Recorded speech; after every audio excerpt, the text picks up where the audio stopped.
بسم الله الرحمن الرحيم تبارك الذي بيده الملك وهو على كل شيء قدير الذي خلق الموت والحياة ليبلوكم أيكم أحسن عملا وهو العزيز الغفور الذي خلق 7 سماوات طباقا ما ترى في خلق الرحمن من تفاوت فارجع البصر هل ترى من فطور ثم ارجع البصر كرتين ينقلب إليك البصر خاسئا وهو حسير ولقد زينا السماء الدنيا بمصابيح وجعلناها رجوما للشياطين وأعتدنا لهم عذاب السعير وللذين كفروا بربهم عذاب جهنم وبئس المصير إذا ألقوا فيها سمعوا لها شهيقا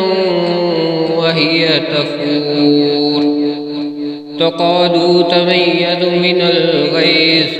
كلما ألقي فيها فوج سألهم خزنتها ألم يأتكم نذير قالوا بلى قد جاءنا نذير فكذبنا وقلنا ما نزل الله من شيء إن أنتم إلا في ضلال كبير وقالوا لو كنا نسمع أو نعقل ما كنا في أصحاب السعير فاعترفوا بذنبهم فسحقا لأصحاب السعير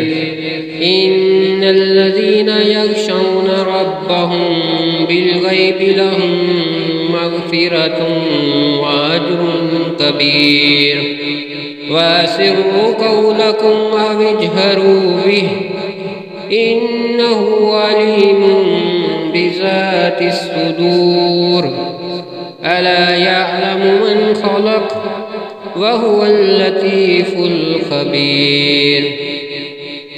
هو الذي جعل لكم الأرض ذلولا فامشوا في مناكبها وكلوا من رزقه وإليه النشور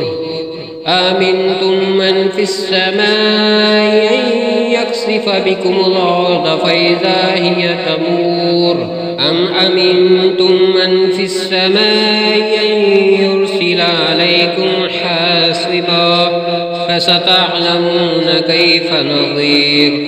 ولقد كذب الذين من قبلهم فكيف كان نكير أولم يروا إلى الطير فوقهم صافات ويقبضن ما يمسكهن إلا الرحمن إنه بكل شيء بصير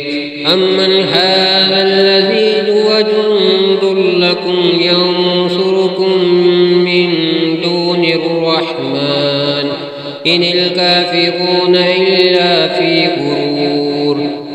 أمن هذا الذي يرزقكم إن أمسك رزقه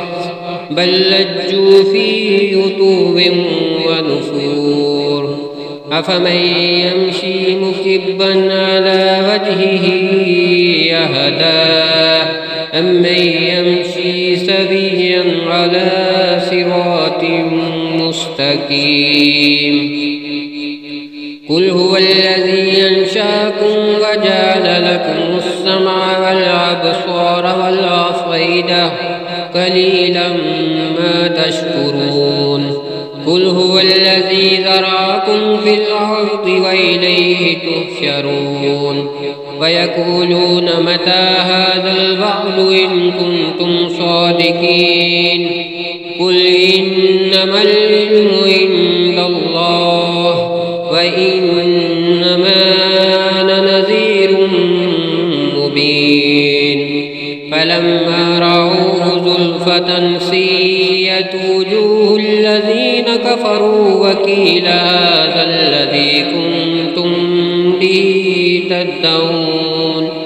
قل أرأيتم إن أهلكني الله ومن معي أو رحمنا فمن يجير الكافرين من عذاب أليم قل هو الرحمن آمنا به وعليه توكلنا